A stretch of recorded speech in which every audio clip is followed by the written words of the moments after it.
meantime, good morning, good afternoon, good evening to this, the first of a three-part series on groundwater, the bedrock of resilience. My name is Inga Jacobs-Mata. I'm from the International Water Management Institute based here in Southern Africa, and I'll be the facilitator, but in a moment I will hand it over to colleagues. If you will just bear with me to take us through a few ground rules of engagement for this session. And then we can get going. So to kick us off, we really, on behalf of the Groundwater Solutions Initiative for Policy and Practice, GRIPP, which is the main convener and the partners. Again, we welcome you to this three-part series. We will, this session will be 45 minutes, and then we will have a short 10-minute break, and another session will follow, session 2, starting at 5 p.m. CST. And so we do hope that you have registered for that and will join us for that session. And then session 3 takes place tomorrow. But taking us through our session for today, I hope that you have all been able to introduce yourself in the chat. If your chat is not enabled, you can please use the Q&A, but we will use both of that to get as much inputs and be as interactive as possible. Please share your name, your position, your institution, country, and your email address. This is also just for our recording purposes. And please use the Q&A and the chat to ask questions or add comments, share experiences, links, as we go along and engage. Again, just to emphasize, please keep your microphones muted as far as possible unless you'd like to speak.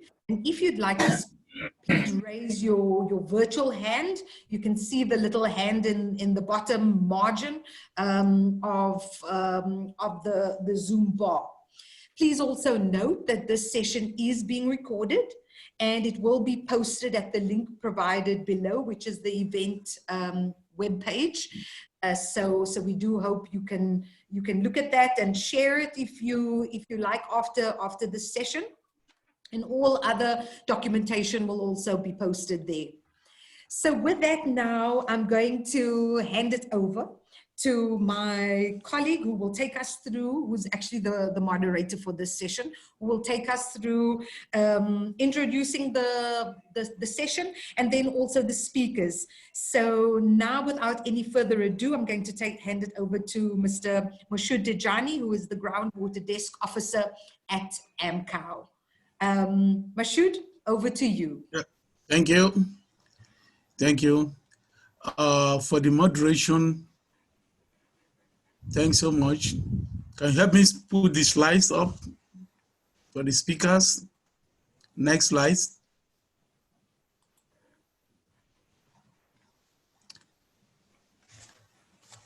Thanks so much. For the first speaker, today we welcome all of you to this session. And I'm Mashoud Tijani, the Groundwater Desk Officer at AMCOW.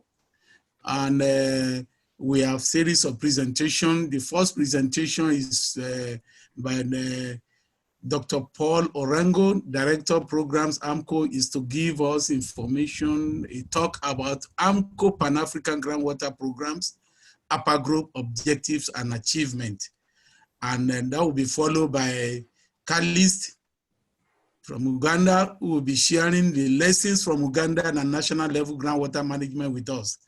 And after that, we have Karen, who is working with the IMI, and he will be talking to us about upper growth knowledge brokering.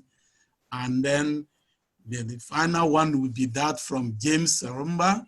He will be giving us the perspective from the regional perspective and joining forces with enhanced upper group impact.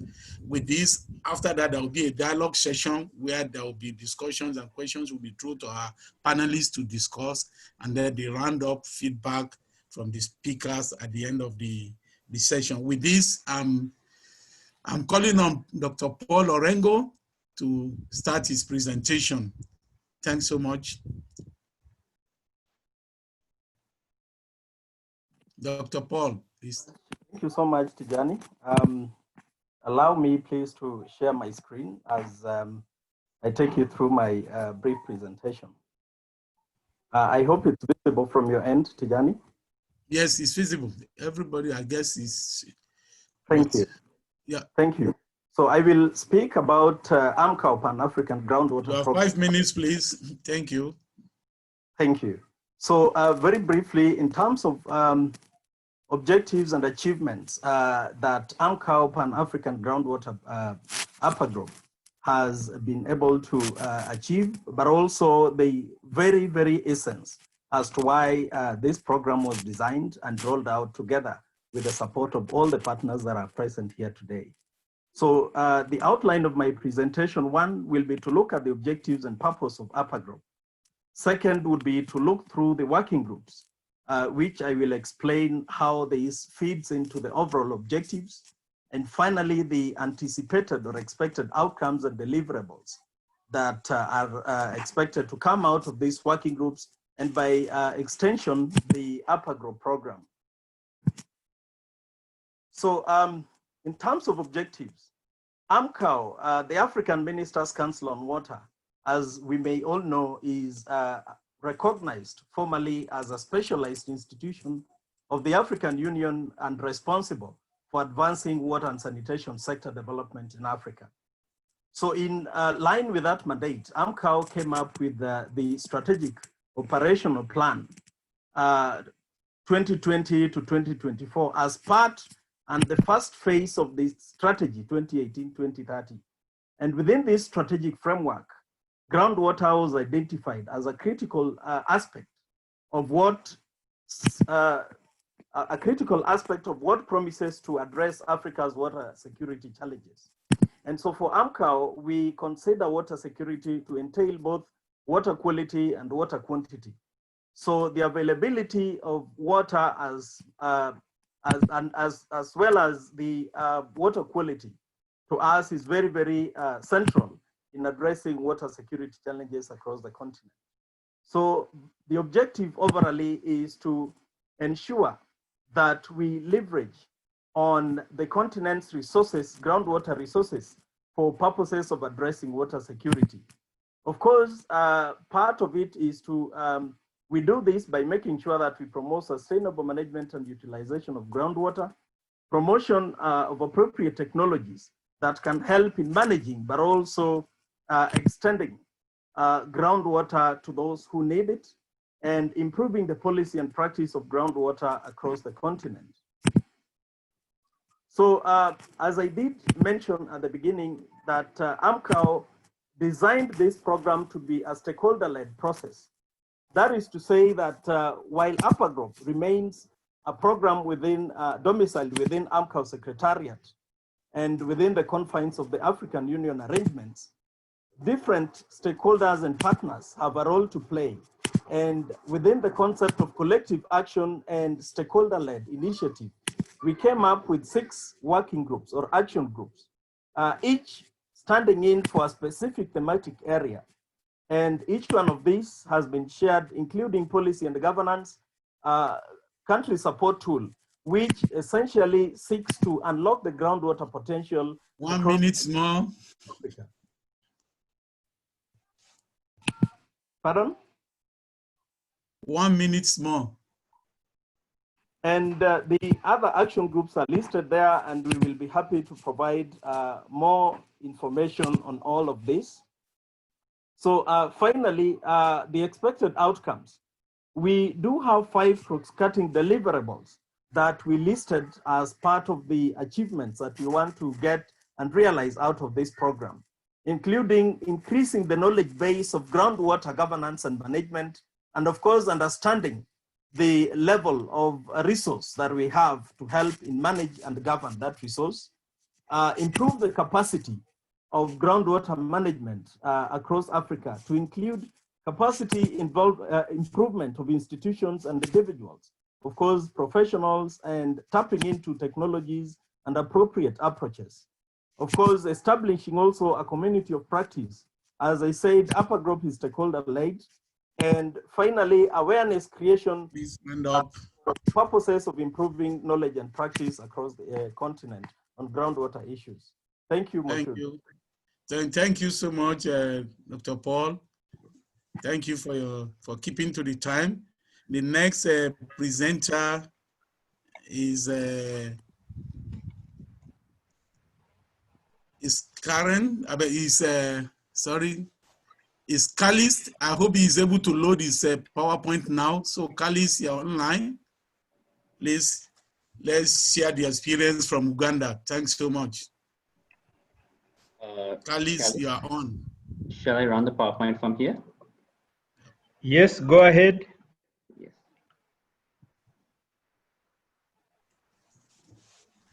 Thank you very much, everybody. I'm Kalisti Ndimugaya from Uganda, as I have been introduced. I'll be sharing the experiences from Uganda on how we are managing groundwater. First of all, when we are managing groundwater, we are cognizant of the fact that groundwater is very important for supplying all the needs for drinking, industrial development. Right now, we are going into groundwater development for irrigation. We are assessing and managing our groundwater resources through a number of strategies. The first strategy is the groundwater resources assessment, where we carry out assessment studies in various parts of the country. We are also doing groundwater resources monitoring, where we monitor the resource, try to understand how the resource changes over time and due to climate change and human impact. But we are also doing groundwater resources regulation. In the country, we have been having a number of programs. We are mapping groundwater resources and producing maps, which are guiding stakeholders on how to plan and develop groundwater resources at the local level. We have also been quantifying groundwater resources in a number of areas so that we can know how much resource we have, how it is going to change over time due to human impact and climate change, and we are producing maps that guide that kind of process. We do also groundwater monitoring through purposely drilled wells, where we monitor the change of groundwater level and quality over time. We are also monitoring groundwater so that we can track the impact of groundwater obstruction, impact of obstruction on groundwater resources. And as a result of that, we also regulate use of groundwater. We are issuing groundwater obstruction permits. These permits are for 5 years. And when the permits are issued, we attach conditions. And one of the conditions is to monitor groundwater levels and also the amount of water being obstructed. And basically, this is the source of data that we enter into our national groundwater database. And I must say that it is a free source of data because the data is collected by those who are obstructing groundwater. So for us as government, we are getting that data from those who are using water, and it enhances our data availability and also enhances our decision-making process. We also regulate borehole drilling. All those organizations which are involved in borehole drilling as a business have to apply for a borehole drilling permit. These permits are issued for 1 year. And as part of the condition, they have to submit to us data every 3 months on borehole logs, pumping test, the installation data. And again, this data is captured in the National Groundwater Database, and it is used for decision making. And again, that's a free source of data and is enabling us to collect data that otherwise wouldn't be collecting as government. We also regulate hydrogeologists in the country. All of those who are practicing hydrogeology, they are regulated, and every 6 months they submit to us data, the siting reports, the supervision reports, and the permits that we issue to them are for 1 year, and any renewal is contingent on them submitting the data. We are also doing capacity building to enhance their capacity for borehole siting and drilling, and this is helping us to manage the resource. Thank you very much. Thank you very much. Thanks so much. Thanks so much, Dr. Kalis, for keeping to the time too. I appreciate you. So the next presenter we are going to is Karen, please. Karen is going to talk to us about upper growth knowledge broking and what the role the partners are playing. Thank you. Karen, you are on. Karen, sharing your slides. Karen, I think you need to unmute your mic. Oh, Karen, unmute your mic and share your slides. Can you see me and hear me? No, we've not seen your slides yet. Okay, you don't see the slides yet. Yeah. We can see the slides. Okay, knowledge broking. I can see the slides. So yeah, they look like the other slides. Okay, let me quickly run through this and complement what has been said in the previous slides. So basically illustrating and expressing, that there's a lot of things happening in Africa at the moment regarding groundwater, and we're setting up, I would say, huge teams and communities of practice, networks, whatever you want to call it, around groundwater at this exciting point in time. And I'm happy to be part of that. And I'm leading a project that is supporting these processes through a grant from the TCRF, a networking grant, and working together with the British Geological Survey. And we are supporting specifically the AMCOW program that you have been introduced to now. So you kind of know what we are talking about. Within the project, we are so lucky that it is aligned with the AMCOW, and it's timed accordingly. So we have been able to set up these teams that are supporting the AMCOW in terms of brokering knowledge, in terms of building those knowledge tools and so on that will support in rolling out the AMCOW. What I find intriguing and really important in the AMCOW is to understand and to get the knowledge out regarding how we can understand the resource from the top and all the way to the infrastructure that you are using in terms of accessing groundwater. You can see that on the slide here. The other sort of dimension to this program that I think is very intriguing is to look at how do we actually get everybody on board and look at the various scales and the various institutions that are involved that needs to be capacitated in this process that we are going through at the moment. So here you can see all the way from the village level where you have farmers, you have households, a lot of women that are in charge of water, and all the way to the international level and transboundary level, regional level, where we're talking about transboundary groundwater and so on. There'll be a small dialogue later in this session about some of these scale issues, if you like. So I won't go so much into that, but just say that that's a very important aspect of this whole thing. Just very quickly, so you can see some years here and some milestones in terms of coming up with the AMCOW. It was already conceived back in 2007 that we wanted to bring groundwater more to the fore in Africa. And this process has been simmering for a number of years, actually for more than 10 years, until 2017, where it came up more substantially in discussions in Tanzania during some of the AMCOW sessions there. Last year, or in 2018, there was some further deliberation and some commitment to install a groundwater desk at AMCOW. And this is actually where Mashoud comes in, because he's the groundwater desk officer at AMCOW. And then we launched the AMCOW last year, formally in Nairobi. And then this year we have been rolling out action groups, as Paul was alluding to earlier, and that was in February in Kampala, just before the COVID kicked in. And just to show you here, we have a lot of people on board that have been involved in strategizing and conceptualizing and putting up action groups that we are still rolling out. And yeah, we have these expected outcomes. They more or less reflect what Paul already said. So if I'm short of time, I think I will just skip them. But basically, we're talking about developing a lot of buy-in politically, a lot of capacity, and a lot of networks and communities of practice around groundwater in Africa. Thank you very much. Thanks so much. So thank you for keeping to time. Very grateful. The next presenter is to give us the regional perspective. And we have James Rumba from SADC GMI, Thank you for your time. Please load your slides and let's have your talk. Thank you.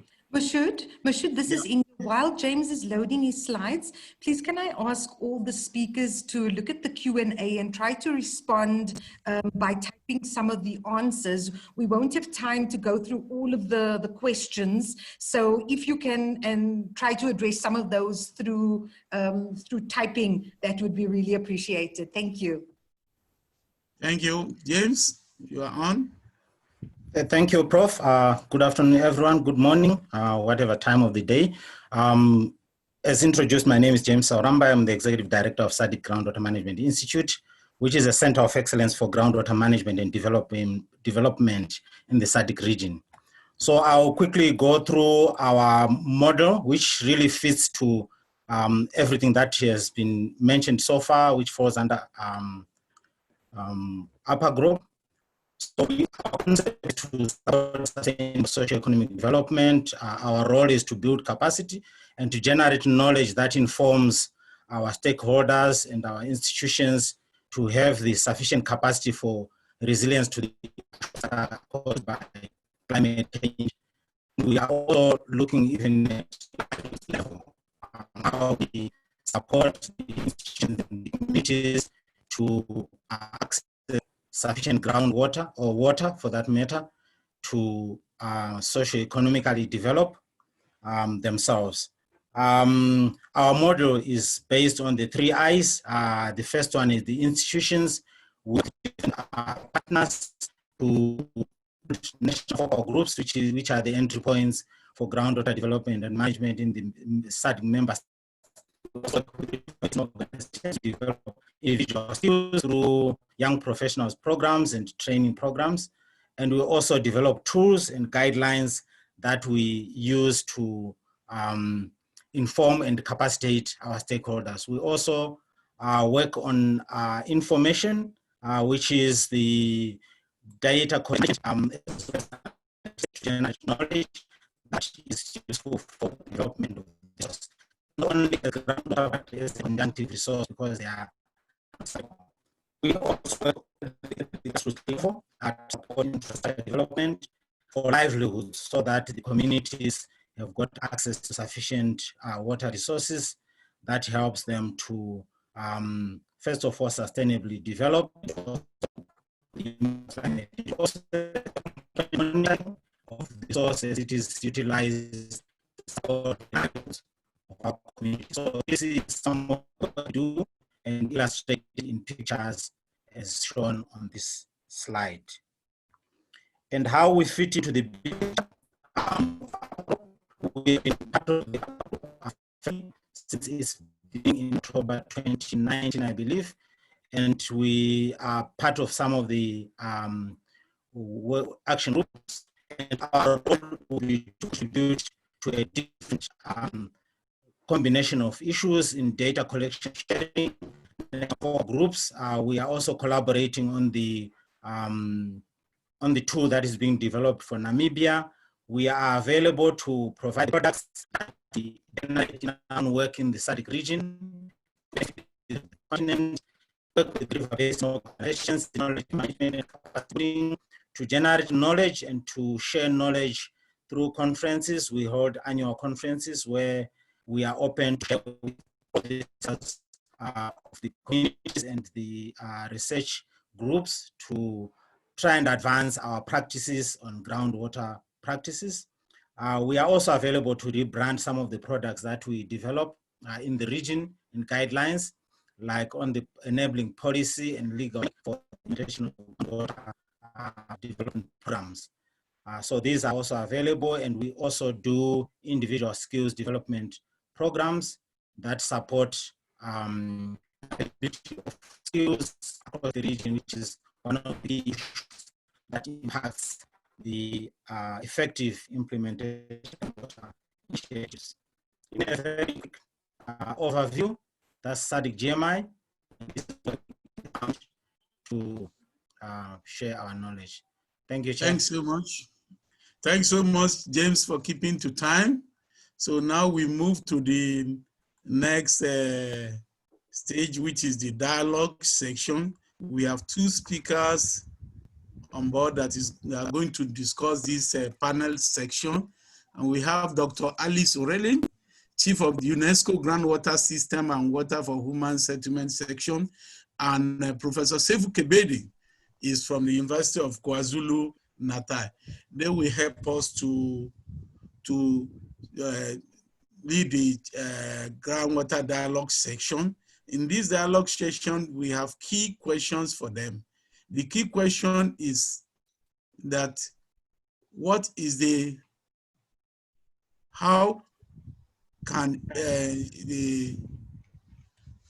does your work help to integrate scale of groundwater management? Can Alice, based on your experience, give us ideas of how does your work help to integrate scales of groundwater management in Africa from local to national level and to transboundary level? And the same question we go around to Professor Kebede. You have 1 minute on this round before we ask the second question. Thank you. Alice, you are on.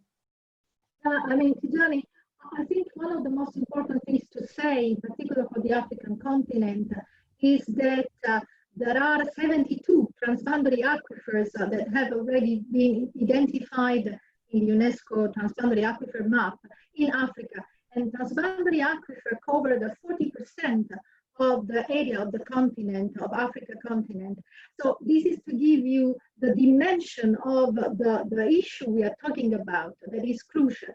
Now, how we are trying to support the cooperation first between countries. The riparian countries at national level have to implement their domestic law before to be able to dialogue at equal level with the other sharing aquifer countries. And this is definitely a work that UNESCO is doing together with the applications of the recommendation of the United Nations General Assembly that has prepared several resolutions, and in particular the draft articles on transboundary aquifers. An aquifer is really a water body, and groundwater contained in it. So there are two different things. One is really geology, and the other is policy, law, and definitely very much cooperation, change between domestic law to international law.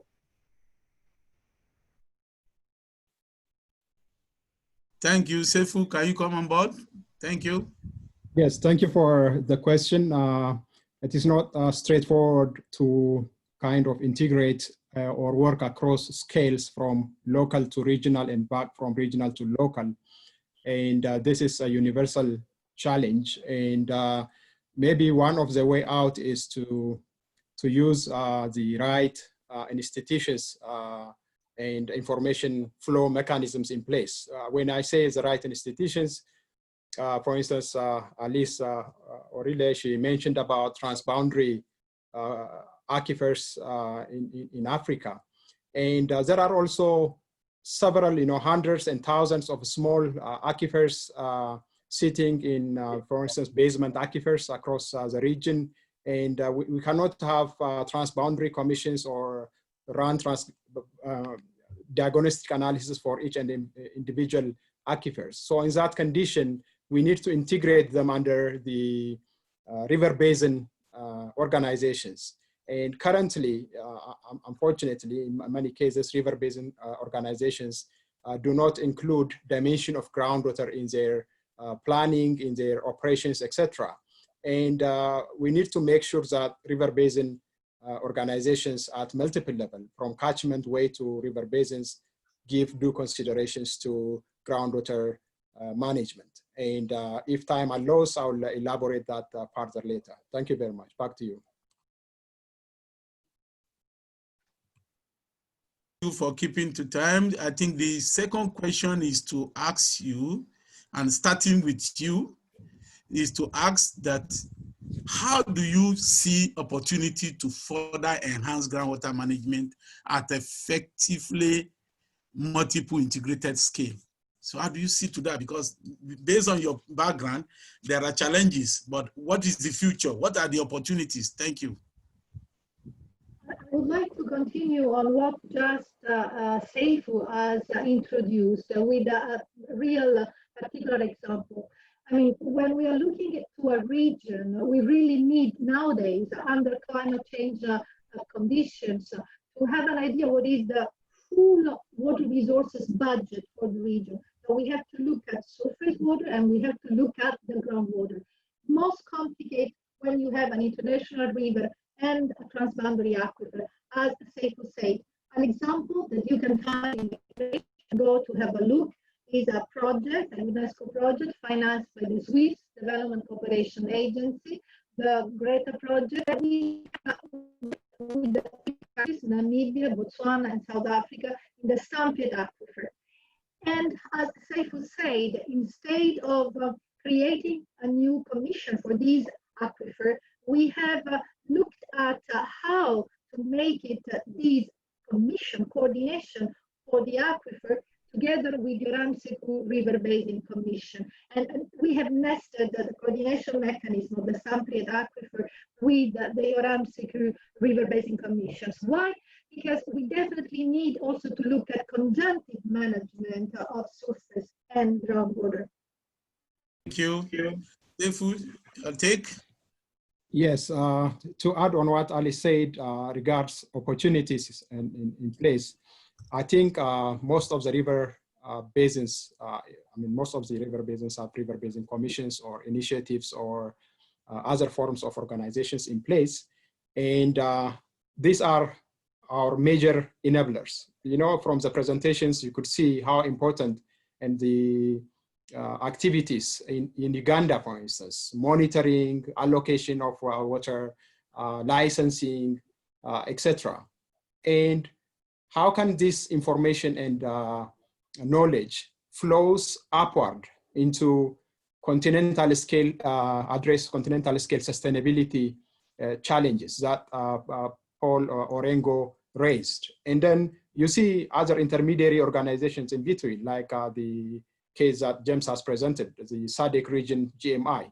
So because there are already organizations like regional economic commissions, river basin organizations, and river basin commissions, I think this should be used as a vehicle to, like a two-way conveyor belt, to bring data, information from the ground, from local, and back into, feed into the regional and global perspective, and back from the global perspective to the local actions.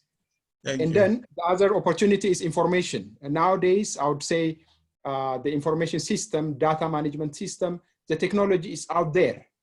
It is what we require is only political will and political considerations to share information and to share data.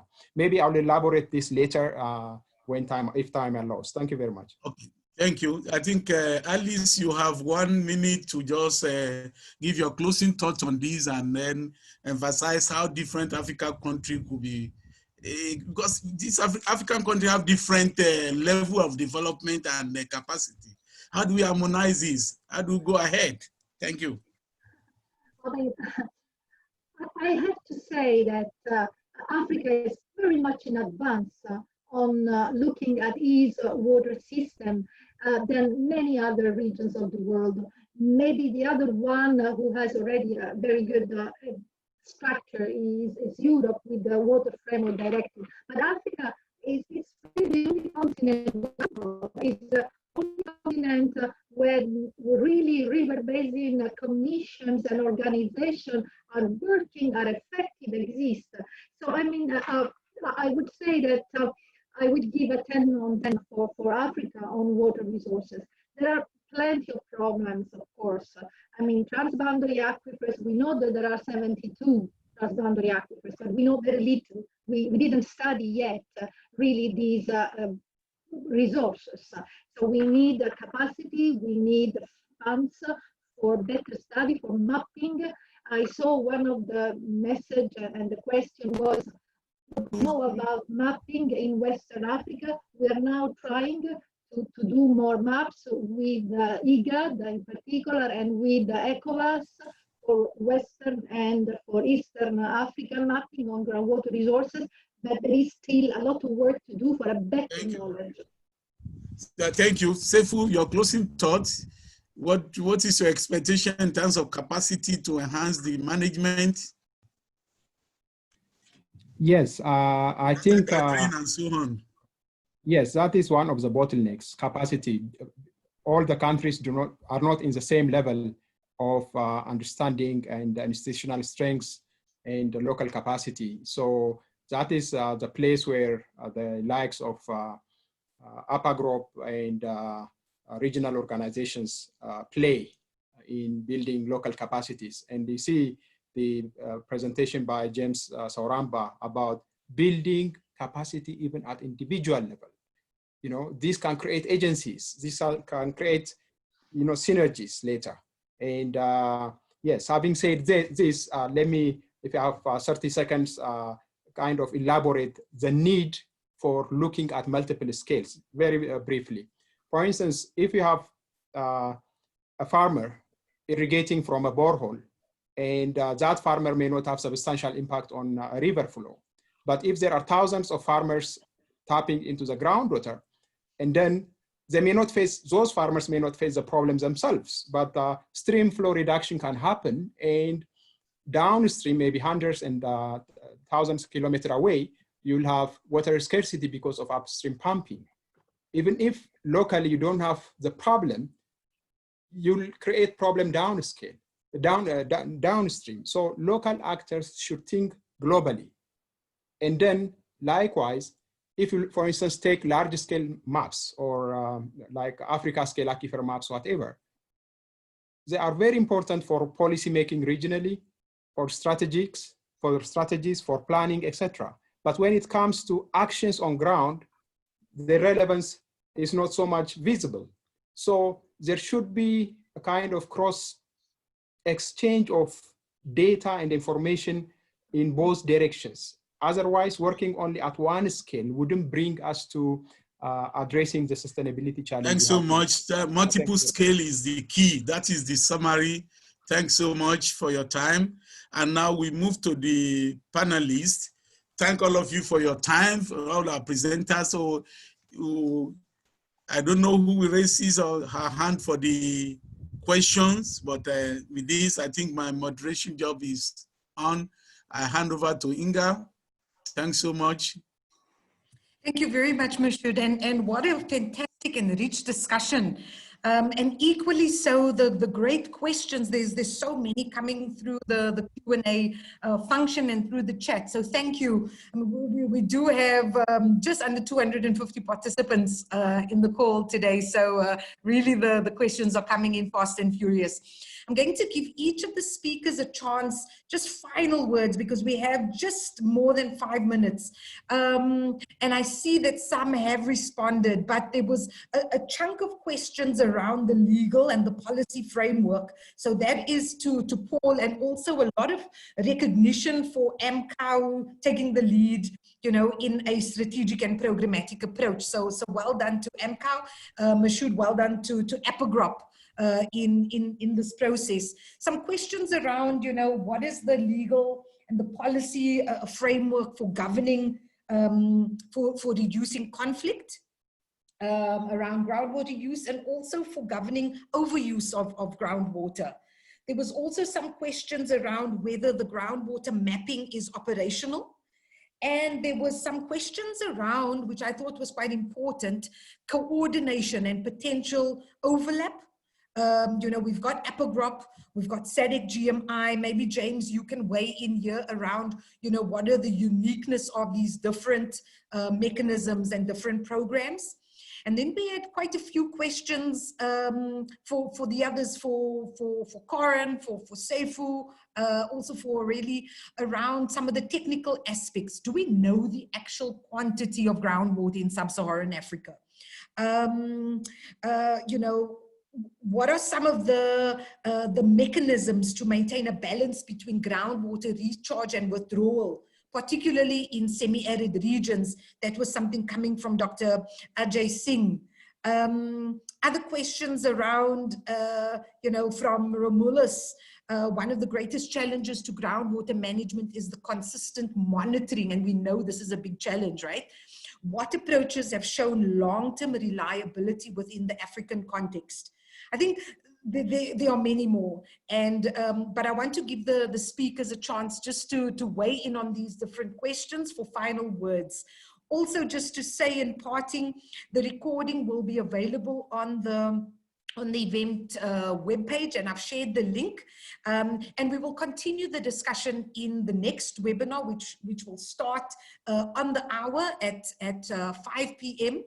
So please stay engaged for that session. So maybe perhaps if I can go to Paul, James, and then Karen to start us off, and also Callist if you'd like to come in. Paul, over to you. Final parting words. 30 seconds. Thank you, Inga. Within 30 seconds, what I can say is that Upper Group anticipates, or we anticipated, the question of overlap. And this was addressed at the design stage. Specifically, when I say stakeholder-led, is that we serve continental interest. We prefer policy recommendations, capacity building recommendations, and all the recommendations and all the interventions are done at the continental level. That is to say that all stakeholders, including regional mechanisms and regional programs like SADC GMI, regional economic communities, and specific river and lake basin organizations have the opportunity to contribute into Upper Group and to other AMCOW initiatives in a way that allows us to take advantage of their niche, their unique value proposition, and use that to strengthen peer-to-peer learning and continental interventions. Thank you so much. That's great. Thank you so much. James, how about you coming in now? You know, based on what Paul was saying around coordination, institutional coordination, how do you see the role of SADC GMI within APAGROP? Thank you very much, Inga.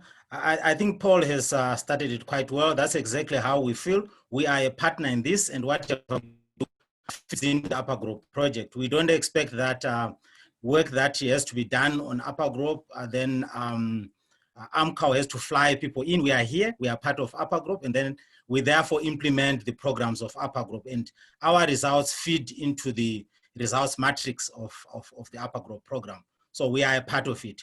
And I think you also on and how this is in the SADC region, we ran a program to check on the gaps that exist on the policy, legal, and institutional framework in terms of supporting groundwater conjunctive use of this resource. So there are gaps, and I think to close those gaps, we have a long way to go. And this is something we are all going to be learning and to implement as part of Upper Group as well. So we are very much a part of it, not sitting on the side. Thank you. Thank you very much, James. Karen, perhaps you and possibly also Callist can come in here. There's quite a few questions on the technical side. You know, what are the tools available to measure, estimate groundwater use? What are the other studies? And I know there are many. Maybe you can just direct people to where they can find or how they can engage. There's also some questions around how can people engage in GRIPP, you know, in other regions beyond Southern Africa, in West Africa, for instance. Over to you, Karen. Thank you very much, Inga, and thanks for all the questions. I'm happy to address many of these. I won't be able to do all of it now, but just saying that there's quite a number of tools that can be applied and are applied in terms of assessing, you know, groundwater resources in terms of both quantity and quality.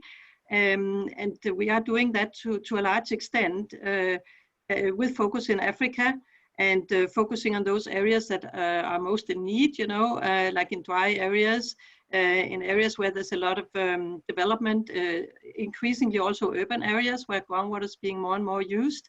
So it's a matter of having the monitoring systems in place so we know what's happening to the groundwater table if we're looking at groundwater quantity.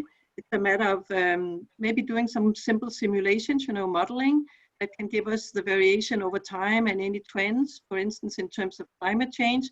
Climate change is becoming quite important, and the World Water Week this year is around climate change. So we shouldn't disregard that when we talk groundwater. It's relatively resistant towards climate change, but it's also vulnerable. And then we have to remember the differences between the types of aquifer systems we have, you know, so some are very shallow, not very productive and so on. And those are the ones we have to really take care of because they also often underlie areas with a lot of population density. So those areas are something we need to look at into the future.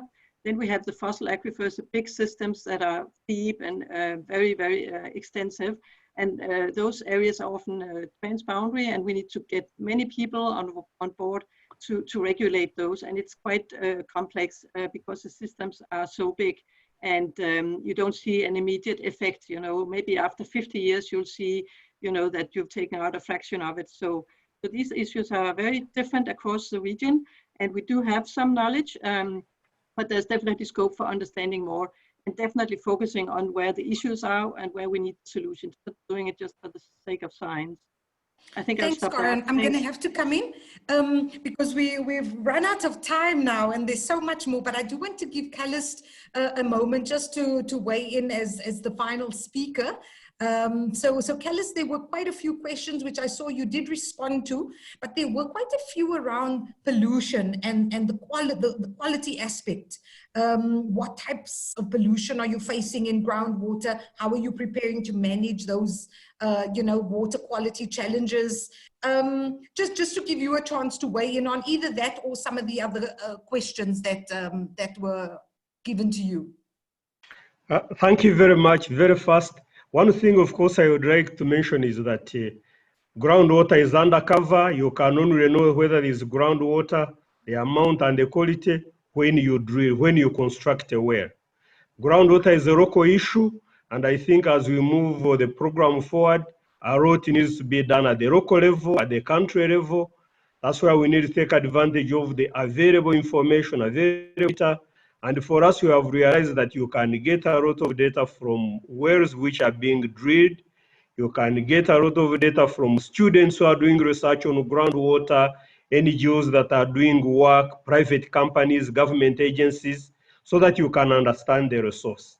And for Uganda, you have devised means of getting this data freely through the licensing of hydrogeologists, of drillers, but also through collaboration, and has enabled us to understand the resource better. In terms of quality, I think for most of our countries, the quality challenges are mainly related to nitrates, pollution of shallow groundwater. In a few areas, we have high iron content, some fluoride, but general groundwater quality is good in most of our countries. So what we need to do, we need to ensure that we protect the resource, ensure that we don't pollute the resource through poor sanitation practices.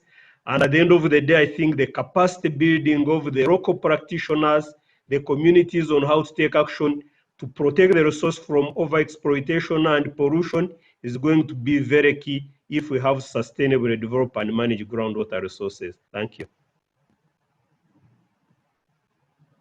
Thank you very much for that, Callist, and really also commending the work that you're doing in Uganda, and I look forward to also hearing more a little bit about it in some of the other sessions.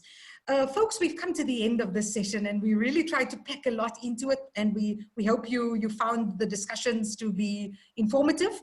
But we'd like to invite you also to register if you haven't for the second session, which starts in 10 minutes. Going now from the Pan-African and the regional level in this session to the global level. And here we want to talk a little bit more specifically about the groundwater sustainability statement and the call to action that the GRIPP partners and others are really mobilizing behind. So please join us for that session. And without any further ado, I'm going to just thank all the panelists and the speakers. Please could the panelists and the speakers just stay for 2 minutes to take a picture, a group photo, and everybody else, you're more than welcome to join us in the next 10 minutes. Grab a glass of water or something else, and we'll see you at 5. Thank you.